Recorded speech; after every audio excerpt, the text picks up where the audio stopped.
हाँ, और इस गुस्ताखी पर मुआजरत खा हूं, लेकिन अपनी बात पर कायम भी हूं। शुक्रिया लड़की। तो मैं कह रहा था, प्रोफेसर की शुमाना के साथ वो रात भी पहली रात की तरह खूबसूरत रही और बाद की 2 रातें भी। जिस दिन हाकू ने मुझे बताया कि तैयारियां मुकम्मल हैं और दूसरे दिन रवानगी है, तो उस रात मैंने शुमाना से गुफ्तगू की। शुमाना, कल मैं यहां से जा रहा हूं। और शुमाना को जैसे अपनी समात पर यकीन नहीं आया। वो शश्तर रह गई थी। काफी देर तक तो उसके मुंह से बात ही नहीं निकल सकी और फिर उसने सहमी हुई आवाज में पूछा, कहां? सकाई से दूर एक और बस्ती में। क्यों? मेरे साथ चलोगी शुमाना? हाँ चलूंगी चलूंगी, वो खौफजदा लहजे में बोली। उसके अंदाज में बच्चों की सी मासूमियत थी। फोमा को छोड़ दोगी? मैंने फिर सवाल किया और वो फिर थोड़ी देर तक खामोश रही, फिर बोली, हाँ छोड़ दूंगी। और ये उसकी बेपनाह मोहब्बत का इजहार था, सबूत था उसकी चाहत का कि मैं उसकी जिंदगी का सबसे अहम सतून बन गया था। तब मैंने आगे बढ़कर उसे आगोश में ले लिया। हम शिकाया चल रहे हैं शुमाना, फोमा के एक काम से। इसका काम करके सकाई वापस आ जाएंगे, मैंने उसे बताया और वो फूट फूट कर रोने लगी। मैं उसके रोने से परेशान हो गया था। मैंने उसे चमकारते हुए कहा, अरे इसमें रोने की क्या बात है? तुमने मुझे मार दिया था सबूता। तुमने मेरे सीने पर पत्थर की चट्टान दे मारी थी। मेरी आंखों में तो तारीकी छा गई थी सबूता। खुद को खोकर मैंने तुम्हें पाया है और अब मैं नहीं, तुम हो। और अगर तुम जाने की बात करोगे सबूता, तो अब तो मुझे खुदकुशी करने से भी वहशत होगी। और मैंने हंसकर उसे गले लगा लिया। पर अब तुम्हें छोड़कर मैं कहाँ जा सकता हूँ शुमाना, मैंने उसे भींचते हुए कहा। काफी देर तक वो मेरे सीने से लगी खड़ी रही और उसके बाद उसने सिलसिले में मजीद मालूमात हासिल की। हवास बहाल हो चुके थे। मेरे अल्फाज का ये धमाका उसके कानों के करीब हुआ था, लेकिन उसकी बाज़गश्त शायद अब उसके कानों से खत्म हो चुकी थी। शिकाया क्यों जा रहे हो? उसने पूछा। फोमा के काम से। फोमा मुझे अपना नुमाइंदा बनाकर भेज रहा है।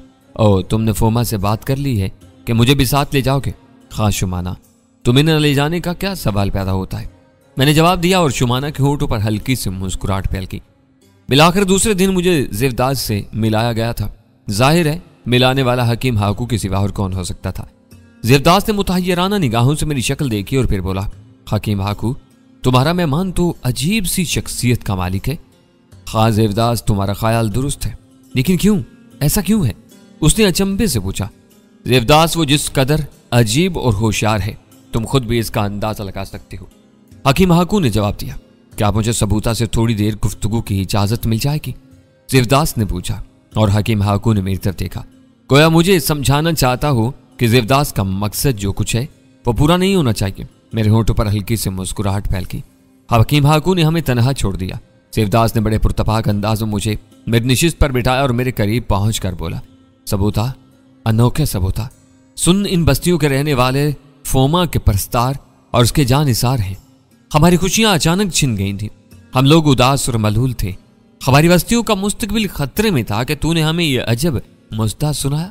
मेरे दोस्त, मेरे भाई, अगर तूने हमारे ऊपर यह एहसान किया है तो इतना एहसान और कर, क्या मैं फोमा का पता देते। उसकी आंखों में इल्तिजा थी और वो अजीब सी निगाहों से मुझे देख रहा था।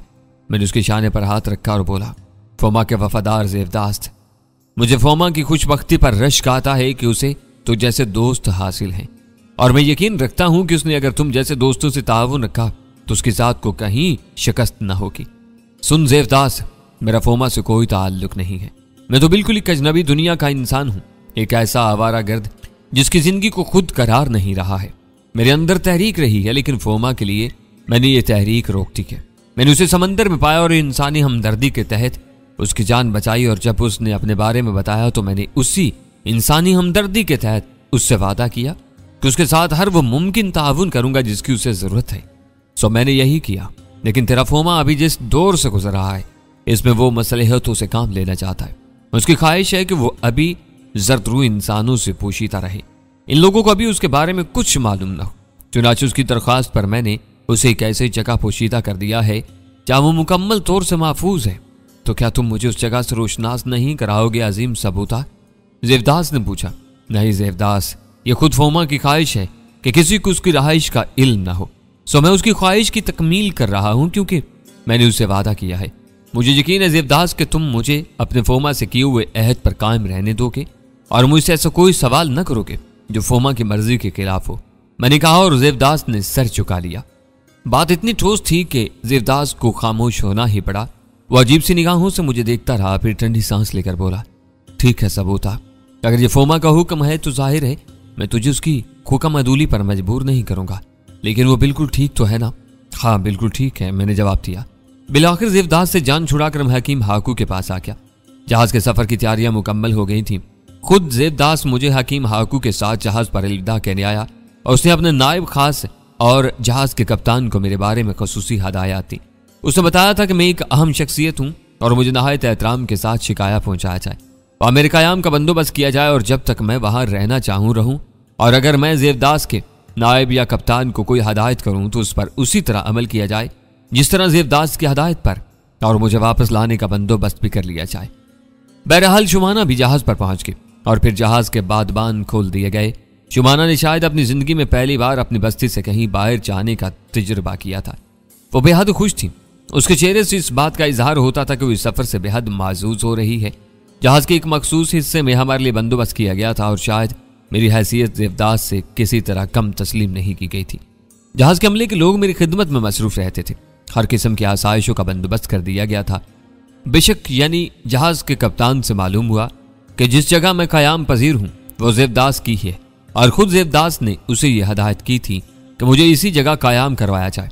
समंदर की पहली रात मेरे लिए अजनबी नहीं थी, लेकिन शुमाना को आसमान पर चमकता हुआ चांद और ताहद्दे नजर फैले हुए समंदर को देख देख कर कुछ अजीब सा एहसास हो रहा था और यह एहसास उसके चेहरे से साफ नुमाया था। इस वक्त भी वो अर्शे पर मेरे नजदीक खड़ी हुई ताहद्दे निगाह फैले हुए समंदर को देख रही थी जिस पर चांद की किरणें मचल रही थीं। इसके चेहरे पर अजीब से तासुरात थे। खामोश खामोश माहौल में खोई हुई थी। शायद वो मेरी मौजूदगी के एहसास को भी फरामोश कर चुकी थी। काफी देर इसी तरह गुजर गई। मैंने भी उसे इस तिलिस्म से निकालने की कोशिश नहीं की थी। तब वो खुद ही चौंकी तो उसने मेरी तरफ देखा और फिर एक ठंडी सांस लेकर मुस्कुरा पड़ी। फिर मेरे करीब आई और मेरे सीने पर सर रख दिया। सबूता, मैं आज तक जिंदगी के इन रास्तों पर दौड़ती रही जहां नुकीले पत्थर और पैरों में चुप जाने वाले कांटे थे। मैंने मुशक्कत की जिंदगी को ही जिंदगी समझ लिया था। मेरे वहमो गुमान में भी यह बात न थी कि जिंदगी का कोई पहलू इतना खूबसूरत भी हो सकता है। और सबूता, ये कहने में मुझे कोई आर नहीं है कि दुनिया तो बहर सूरत तवील है, इसमें न जाने क्या क्या होगा, लेकिन सारी कायनात में अगर एक साथी मिल जाए, इसमें न जाने क्या क्या होगा, लेकिन सारी कायनात में अगर एक साथी मिल जाए, वो साथी जो दिल की गहराइयों में उतरा हुआ हो, तो फिर कायनात के रंग खिलने लगते हैं। तब एहसास होता है कि जिंदगी का असल रंग क्या है, हुस्न किन चीजों में होता है। सबूता, अजीज सबूता, मेरी जान, मुझे बेहद अजब लग रहा है। देखो ना, आसमान पर चांद चमक रहा है और जमीन पर भी वैसा ही चांद है, लेकिन जमीन कहाँ है? चारों तरफ मचलती हुई लहरें कैसी अनोखी, कैसी पूरी इसरार लग रही हैं। सबूता, क्या तुम्हें भी मेरी मौजूदगी से खुशी है? क्यों नहीं शुमाना, बहरसूरत तुम मेरी तलब थी तो मेरा प्यार हो। आह सबूता, अब मुझे अफसोस हो रहा है कि मैंने जिंदगी का इतना तवील वक्फा तुम्हारे बगैर क्यों गुजारा, जिंदगी की इस दौर तक क्यों आई, उस वक्त तुम्हें तलाश क्यों ना किया जब मैंने होश की मंजिल पर कदम रखा था। मैं वक्त के जाया हो जाने वाले दिनों का क्या करूं? मुझे बताओ सबूता, ये दिन कैसे वापस आ सकते हैं? शुमाना, इस अंदाज में क्यों सोचती हो? मोहब्बत के जो लम्हात मुयस्सर हो जाए वही कीमती समझने चाहिए। मंजिल तलाश ही से मिलती है, इसके लिए वक्त तो जाया करना ही होता है। अब तुम अपनी मंजिल तक पहुंच चुकी हो तो यूं समझो कि वो वक्त जो तुमने तय किया वो सफर था और हर सफर के बाद एक मंजिल होती है। तुम ठीक कहते हो सबूता, तो मेरी मंजिल ही तो हो। वो बेख्तियार मुझसे लिपट गई। तुम्हारे सिवा अब इस कायनात में क्या रह गया है? लेकिन सबूता, वो रुक गई। क्या कहना चाहती हो शुमाना, कहो। तुम सारी जिंदगी मेरे साथ रहोगे ना? तुम कभी, यह ख्याल तुम्हारे जहन में क्यों आया शुमाना? बस यूं ही। अब जब मैंने अपने दिल को टटोला है तो महसूस होता है सबूता जैसे सारी कायनात तुम में सिमट गई है। तो मेरी निगाहों से ओझल हुए तो सारी कायनात मेरी निगाहों से ओझल हो जाएगी। मैं तुम्हारे साथ जीना चाहती हूँ सबूता, मैं तुम्हारे साथ ही जीना चाहती हूँ। वो बेख्तियार होकर मुझसे लिपट गई और चांद आहिस्ता आहिस्ता आसमान का सफर करता रहा। जहाज के निगहबान अपने कामों में मसरूफ थे। जहां हम होते वो वहां आने की कोशिश नहीं करते थे। मेरा पूरा एहतराम किया जा रहा था और सारी सहूलतें मुहैया कर दी गई थी। काफी रात गए तक हम जहाज के उस हिस्से में रहे। शुमाना बातें करती रही, अपनी खुशी का इजहार करती रही और फिर वापस मेरे साथ उस जगह पर आ गई जो खूब आरास्ता थी और जहां हमारे आराम का बंदोबस्त किया गया था। वो मेरे पहलू में मुंह छुपा कर लेट गई और उसका तनफ्फुस तेज होने लगा था। दूसरी सुबह हस्बे मामूल खुशगवार थी। हम ज़रूरियात जिंदगी से फारिग होकर बाहर आ गए और समंदर के लहरों का जायजा लेने लगे। शुमाना हस्बे मामूल खुश थी। तुमने बताया था सबूता कि तुम दुनिया गर्द हो और पूरी जिंदगी सिर्फ घूमते रहे हो। उसने कहा, हाँ शुमाना यही बात है, तुमने तो ऐसे बहुत से सफर किए होंगे। हाँ मैंने जवाब दिया। और क्या उस वक्त भी तुम्हारे साथ मेरी जैसी कोई हम सफर थी? शुमाना ने पूछा और मैं दिल ही दिल में मुस्कुरा दिया। बेवकूफ लड़की कैसा अजब सवाल कर रही है। वो जानना चाहती है कि मेरे इस सफर में उसकी शिरकत से कोई इनफरादियत है या उसकी मानित है। दूसरी लड़कियां भी मेरी जिंदगी में रही हैं, लेकिन प्रोफेसर ये भी कोई बताने की बात थी। शुमाना सिर्फ एक जंगली हिरनी थी, मैं उसकी समझ में क्या आता। उसके लिए मैं बस एक अनोखा मर्द था और मेरे लिए भी वो मेरी पसंदीदा औरत है जिसके साथ मैं जिंदगी का एक लंबा सफर कर सकता था। मैं उसकी फितरत से भी वाकिफ था, चुनाचे माहौल को मकदर और उसे अफसुर्दा करने से मुझे क्या मिलता। यूं मैंने उससे कौन सा सच बोला था, एक झूठ और सही। लड़की तो खुश हो जाएगी और खुश खुरम लड़कियां ही ज्यादा भली लगती हैं, क्या उनके लिए झूठ बोलना पड़े। शुमाना मेरी सूरत देख रही थी, फिर वो बोली, किस सोच में डूब गया सबूता? सोच रहा हूं ये सवाल तुमने क्यों किया? हाँ सबूता कोई खास बात नहीं है, बस मैं सोच रही थी जिस तरह तुम्हारी मौजूदगी की वजह से ये कायनात मेरी निगाहों में हसीन तरीन हो गई है, तुम्हारी जिंदगी में भी कोई तब्दीली हुई हो। औरत की फितरी ख्वाहिश, अपने कुर्ब की सताइश, अपने वजूद का वजन, मेरी निगाहों से कोई पहलू पोशीदा नहीं था। मेरे होठों पर मुस्कुराहट फैल गई। वो जो अपना वजूद मेरी जात में जम कर चुकी है, एक छोटी सी चीज तलब कर रही है। क्या मैं इतना संगदिल हूं? शुमाना मैंने झूठ बोलने पर कमर बांध ली। यह सवाल क्यों कर रही हो? क्या तुम्हें मेरे वजूद के तूफान का एहसास नहीं है?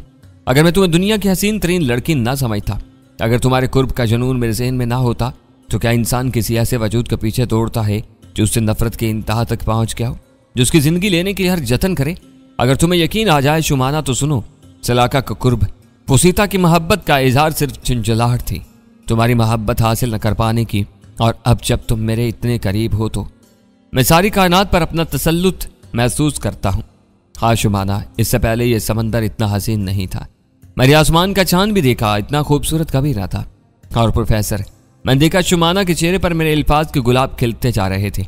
उसने बेखुद होकर मेरा बाजू पकड़ लिया और खामोशी की जुबान से बहुत कुछ कहने लगी। यूं समंदर के दिन रात गुजरते रहे और फिर शायद 7 चांद डूबे थे और 7 सूरज उभरे थे। क्या मैं दूर से एक जमीन नजर आई। कप्तान बशक ने बताया कि वो मांगा जजीरा है और जहाज को एक रोज वहां ठहराया जाएगा ताकि जरूरियात का सामान और पीने का पानी हासिल कर लिया जाए। जहाज ने रुख बदल लिया। बादबान हवाओं की मदद से जहाज को मांगा के साहिल की तरफ ले जाने लगे और दिन डूबने से पहले हम मांगा के साहिल से जा लगे। साहिल पर इस्तफसार करने वाले मौजूद थे जो फौरन किश्तियों की मदद से जहाज पर पहुंच गए। वो मुसल्लह थे और खास बात यह थी कि उन लोगों में ज्यादा तादाद जरदुलू लोगों की थी। बशक का माथा ठिनका था। वो मेरे पास पहुंच गया। चूंकि मेरे आका ज़ेवदास ने कहा था कि मैं वही जानूं जो ज़ेवदास को, इसलिए मैं तुमसे बात करने में हक पहचानी हूं। क्या बात है बेशक, जो कहना चाहते हो खुलकर कहो, मैंने कहा। मांगा का इंतजाम पहले यगाना के हाथ में था और यगाना फोमा का गहरा वफादार था। चुनांचे फोमा की मौत के बाद शबाला ने जो तब्दीलियां की, इनमें यगाना को हटाकर इसकी जगह तारस को दे दी गई। तारस शबाला का आदमी है, बल्कि दूसरे अल्फाज में जरदुलू लोगों का, और ज़ेवदास के जहाज को वो बखूबी पहचान सकते हैं। तो फिर तुम्हारा क्या ख्याल है बेशक? क्या ये लोग हमसे कोई तारुज़ करेंगे? इससे कबल किसी बस्ती में जरदुलू लोगों को ऐसे ओहदे नहीं दिए गए। ये पहली मिसाल है और इन लोगों का अंदाज जारहाना है। बेशक ने जवाब दिया, नरम रवि इख्तियार करो बेशक, हालात से जरा भी ना घबराओ। हम कोई बेमकसद कदम नहीं उठाएंगे, अपना काम करके यहाँ से चल पड़ो। हाँ अगर ऐसी ही कोई सूरत पेश आ गई तो फिर देखा जाएगा। क्योंकि मेरे आका ने तुम्हारे बारे में हदायत दी थी कि तुम्हारे अहकामात की तामील की जाए, इसलिए मैं वही करूंगा जो तुमने कहा है। हालांकि मेरे साथी मल्लाह सब के सब जंगजू हैं और जहाज की पोशीदा तह में उम्दा हथियार भी मौजूद हैं, इसलिए कि ज़ेवदास अलल इलान शबाला का मुखालिफ और फोमा का वफादार है और इसकी आवाज़ में धमक भी है। इस आवाज़ को कायम रखने के लिए ज़ेवदास हर मसले से निमटने के लिए तैयार रहता है और इसकी यही हदायत है कि ईंट का जवाब पत्थर से दिया जाए। बेशक बात इस मिशन की है जिस पर हम आए हैं और फिर मैं ज़ेवदास को जवाब दे हूँ, तुम वही करो जो मैं कह रहा हूँ और अपने लोगों को भी समझा दो, कोई ऐसी हरकत न होने पाए जो नागवार हो। ठीक है सबूता, तेरे अहकामात की तामील होगी। बेशक ने जवाब दिया और फिर वो अपने लोगों को समझाने चला गया। किश्तियों से आने वालों ने जहाज पर आने के लिए इजाजत नहीं तलब की थी, बल्कि नजदीक आते ही उन्होंने कुमंदें डाली और जहाज पर चढ़ने लगे। थोड़ी देर के बाद तकरीबन 50 मुसल्लह अफराद जहाज पर पहुंच गए। बेशक मेरे नजदीक आ खड़ा हुआ और इन लोगों को देखने लगा। ऊपर आने वालों में चंद मकामी लोग थे, बाकी जरदुलू। तभी कवि हैकल जरदुलू चेहरे वाला, जिसके जिस्म का लिबास उसे दूसरों से मुमताज बना रहा था, आगे बढ़ा और हमारे करीब पहुंच गया। उसकी आंखों में खशोनत के आसार थे। ये जहाज किसका है? उसने पूछा। ज़ेवदास का, बिशक ने जवाब दिया। ज़ेवदास कौन है? शिकाया का अमीर। यहाँ क्यों आए हो? पानी और दूसरी अशिया खरीदने। तारस का हुक्म है कि हर आने वाले अजनबी को पूरी तरह निगाहों में रखा जाए। हालात ठीक नहीं है। फोमा के लोग शबाला के खिलाफ शोरा पुश्ती कर रहे हैं। तो फिर तुम क्या चाहते हो? बिशक ने पूछा। तारस की इजाजत के बगैर तुम साहिल पर न उतर सकोगे। यह कानून शबाला का है। हाँ, लेकिन बस्तियां इससे ना वाकिफ हैं। वाकिफ हो जाएंगी बहुत जल्द, उसने जवाब दिया। फिर हमें क्या करना चाहिए? बिशक ने जवाब दिया। अपने बारे में, इस जहाज के बारे में और इस पर मौजूद लोगों के बारे में मुझे मालूमात फराहम करो और इसके बाद जहाज ही पर रहकर इंतजार करो। तारिस का जवाब मिल जाने के बाद तुम्हें जमीन पर उतरने की इजाजत होगी। बिशक ने मेरी तरफ देखा और मैंने गर्दन हिला दी। तब उसने गहरी सांस लेकर कहा, ठीक है, हम इसके लिए तैयार हैं। जहाज पर कितने अफराद हैं? कुल 30। बिशक ने जवाब दिया। इनमें औरतें कितनी हैं और मर्द कितने हैं? सिर्फ एक औरत है। क्या जहाज पर असलहा मौजूद है? नहीं, हल्की फुल्की चंद चीजों के अलावा कोई असलहा नहीं है। वो हमारे हवाले कर दो। यह मुमकिन नहीं है। बिशक को तैश आ गया। कोया तुम शबाला के कानून से इनराफ करोगे? जरदरू बिशक को घूरते हुए बोला, ऐसी बात नहीं है दोस्त, लेकिन हमारे पास जो कुछ मौजूद है वो इस काबिल नहीं है कि इसे हथियार कहा जाए। बस जरूरत की चंद चीजें हैं। मैंने मुदाखलत की। लेकिन शबाला का कानून अफजल है। जरदरू बोला। ठीक है बेशक, हथियार इनके हवाले कर दो, मैंने कहा, और बेशक का चेहरा सुर्ख हो गया। फिर वो एक झटके से मुड़ा और जरदरू उसके साथ चल पड़े। थोड़ी देर के बाद वो वापस आए तो उनके पास चंद तलवारें, कुल्हाड़े और 2-3 नेज़े थे। इन्होंने ये हथियार अपने सरदार के हवाले कर दिए। इसके अलावा कोई हथियार और कुछ नहीं है। बेशक ने जवाब दिया। ठीक है, लेकिन अगर शुबा हुआ तो जहाज की तलाशी भी ली जा सकती है और झूठ बोलने पर बड़ी से बड़ी सजा दी जा सकती है। खूब, ये सब शबाला के कानून हैं। बिशक बोला। हाँ, लेकिन तुम्हारे लहजे में तदहीक है। क्या तुम इन कवानीन का मजाक उड़ाना चाहते हो? जरदरू ने तेज निगाहों से बिशक को देखते हुए कहा, ऐसी कोई बात नहीं है मेरे दोस्त, तुम जिस तरह चाहो अपना इत्मीनान कर सकते हो। मैंने फिर बात को सहारा दिया और जरदरू नीचे उतर गया। उसने अपने साथियों को इशारा कर दिया था। बिशक के चेहरे पर नागवारी के असरात थे। मैं खामोशी से और पुरस्कून अंदाज में इन सब को नीचे उतरते देखता रहा और फिर जब आखिरी आदमी भी उतर गया तो मैंने बिशक के कांधे पर हाथ रखकर आहिस्ता से कहा, यही मुनासिब है बिशक। मुमकिन है तुम्हारा ख्याल दुरुस्त हो सबूता, लेकिन मुझे यकीन है कि अगर ज़ेवदास जहाज पर होता तो इस बात को पसंद न करता। क्या करता वो? मैंने मुस्कुराते हुए कहा, ओह, हम इतने बेबस नहीं हैं। ठीक है, ये इनका जजीरा है, लेकिन मैं तुमसे कह चुका हूं कि मैं और मेरे सारे साथी चंगचू यहां तबाही मचा सकते हैं। ये अलग बात है कि हम जजीरे से फरार होने में कामयाब ना हो सके, क्योंकि बहरहाल ये तारिस का शहर है। बात यह है बेशक, मैं जिस मुहिम पर जा रहा हूं उसे अंजाम देना जरूरी है और कोई ऐसा काम नहीं करना चाहता जो मेरे काम में खलल पैदा करे या दूसरी सूरत में किसी तौर मेरे काम पर असरअंदाज हो। मैं ज़ेवदास से पूछे बगैर इसकी इजाजत नहीं दे सकता था। हाँ, इस वक्त बात दूसरी है, जब हालात काबू से बाहर हो जाएं। फिलहाल हमें तारिस के हुक्म का इंतजार करना चाहिए और अगर उसकी इजाजत मिल जाए तो जिन चीजों की हमें जरूरत है वो लेकर हमें खामोशी से निकल जाना चाहिए। तारिस नुत्फा हराम है। वो शबाला के खास आदमियों में से है, बल्कि शबाला ही के नहीं बल्कि वो जरदरुओं का गुलाम है। तुमने देखा जरदरू यहाँ किस अंदाज में हुकूमत कर रहे हैं, जबकि दूसरी बस्तियों में इन्हें यह मराहत हासिल नहीं है। ठीक है, बहरहाल हमें यहाँ से अपना काम करके चल देना चाहिए, बल्कि अगर हम यहाँ ना ही रुकते तो बेहतर था। नहीं सब होता, हमारा यहाँ रुकना अच्छा हुआ।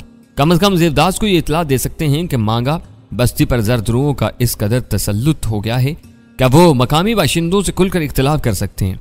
ठीक है, इस हद तक गलत नहीं है और मुझे इस पर कोई एतराज भी नहीं है, लेकिन बराए करम जो कुछ कह रहा हूं इस वक्त उसके खिलाफ न करना। तेरा जो हुक्म सबूता, मुझे तेरा हुक्म मानने का हुक्म दिया गया है, बिशक ने भारी लहजे में कहा और एक तरफ चला गया। मैं जानता था कि जंग जो बिशक को यह बात पसंद नहीं आई थी। अलबत्ता मैं तारिस के बारे में सोच रहा था कि न जाने किस किस्म का आदमी हो। बहर सूरत हम जहाज को भगा तो ले जा सकते थे कि इस अंदाज में यहां से निकल जाते। तारिस का इंतजार कर लेना ही बेहतर था। इसके बाद अगर कोई गलत सूरत हाल पेश आती तो फिर तो कुछ करना ही होता। मैंने एक मखसूस साविये से कुर्ब जवाहर के समंदर को देखा और अंदाजा करने लगा कि अगर कोई हंगामी सूरत हाल पेश आ गई तो जहाज को कितनी दूर ले जाकर इन लोगों पर हमला किया जा सकता है और जहाज को कितनी दूर ले जाना चाहिए। इसके अलावा मेरी ख्वाहिश ये भी थी कि मैं मांगा जजीरे के जहाज़ों को देख सकूं और अंदाजा भी लगा सकूं कि मांगा की अपनी कुव्वत क्या है। मैंने एक मखसूस जाविये का तयन कर लिया और मुतमईन हो गया और फिर मैं वापस पलट कर बिशक के पास पहुंच गया। मैंने उसे बड़े नर्म लहजे में मुखातिब किया था, बिशक मैं तुम्हारा दुश्मन नहीं हूं। तुम जानते हो मैं ज़ेवदास की बेबसी पसंद नहीं करता, ना ही उसकी बेबसी मुझे पसंद है, लेकिन मेरे दोस्त मसलहत का तकाजा यही था। मेरी ख्वाहिश है कि तुम मुझसे ताउन करो। मैंने इनकार नहीं किया सबूता, क्योंकि बहरहाल मैं तुम्हारे अहकामात का पाबंद हूं। बिशक ने जवाब दिया। फर्ज करो अगर तुम मेरे अहकामात के पाबंद ना होते तो, मैंने पूछा, तो फिर ये सफेद फार्म जो जहाज पर आए थे यहाँ से वापस न जा सकते। और मेरे होंठों पर मुस्कुराहट फैल गई। बिशक का जवाब रगों में दौड़ते हुए खून को गर्म करने वाला था। इन अल्फाज में दूर अंदेशी नहीं थी, लेकिन मैं दूसरी तरह सोचने का आदी था। मैंने उसके शाने पर हाथ रखते हुए कहा, बिशक ऐसा ही होता और ऐसा ही होना चाहिए था। लेकिन मेरे दोस्त, क्या तुम ये पसंद करोगे कि इस तरह ज़ेवदास का मिशन नाकाम हो जाए? मिशन क्यों नाकाम होता? बिशक ने जवाब दिया, इसलिए कि हम यहाँ उलझ जाते। जाहिर है हमारी फुर्ती और दलेरी इन 50 आदमियों को जहाज पर ढेर कर देती, लेकिन इसके बाद क्या? तुम्हारा ख्याल है कि तारिस के लोग हमसे जंग न करते? खासतौर से ये जर्द रूह जो अपने आप को आका समझने लगे, हम इनसे जंग करते। बिशक ने जवाब दिया, जहाज तबाह हो सकता था, हमारे आदमी मारे जा सकते थे। मैंने गुस्सीले अंदाज में कहा और बिशक ने चेहरा दूसरी तरफ कर लिया और फिर सर्द लहजे में बोला, जिंदगी या मौत हमारे नज़दीक ज़्यादा अहमियत नहीं रखती, लेकिन मेरे नज़दीक ज़ेवदास का मिशन ज़्यादा अहमियत रखता है। बिशक, मेरे लहजे में भी दुरुस्तगी आ गई और बिशक एकदम संभल गया। ठीक है सबूता, मैं तुमसे ताउन कर रहा हूँ, उसने जवाब दिया। बिशक मेरे दोस्त, तुम देखोगे कि अगर तारिस ने हमारे साथ ऐसा कोई सलूक किया जो हमें इस बात पर आमादा कर दे कि हम इससे जंग करें, तो बिलाशुबा मैं तुम्हारे इस बात की तायद करता हूँ कि हम इस जजीरे को जहन्नुम बना देंगे और तारिस को खुद इसकी जमीन पर कोई पनाह न मिलेगी। मेरी आवाज में गुर्राहटें उभर आई थी। बिशक ने बदली हुई निगाहों से मुझे देखा और फिर गहरी सांस लेकर गर्दन झुका थी। ठीक है सबूता, मैं अब तुझसे कुछ नहीं कहूंगा, बिशक ने जवाब दिया। मुझे असलिया खाना दिखाओ, मैंने कहा, और बिशक चौंक कर मुझे देखने लगा। फिर उसने गर्दन हिलाई और उठ गया। वो जहाज के एक हिस्से में पहुंचा और फिर उसने एक तख्ता उठा लिया जिसके ऊपर रस्सों के ढेर पड़े हुए थे। जहाज को नहायत महारत से तैयार किया गया था। इसकी तह दोहरी थी और नीचे कुशादा जगह पर असलिया खाना था। असलिया खाना देखकर मैंने मुतमाइन अंदाज में गर्दन हिलाई थी। मेरी तवक्का से कहीं ज्यादा था। यहाँ सब तलवारें, भाले, पत्थर फेंकने वाली मशीनें, कल्हाड़े और खांडे मौजूद थे।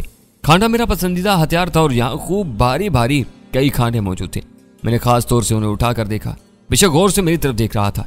बहुत उम्दा बिशक, मैं मुतमईन हूँ, आओ वापस आओ, मैंने कहा और फिर हम असलिया खाना से बाहर निकल आए।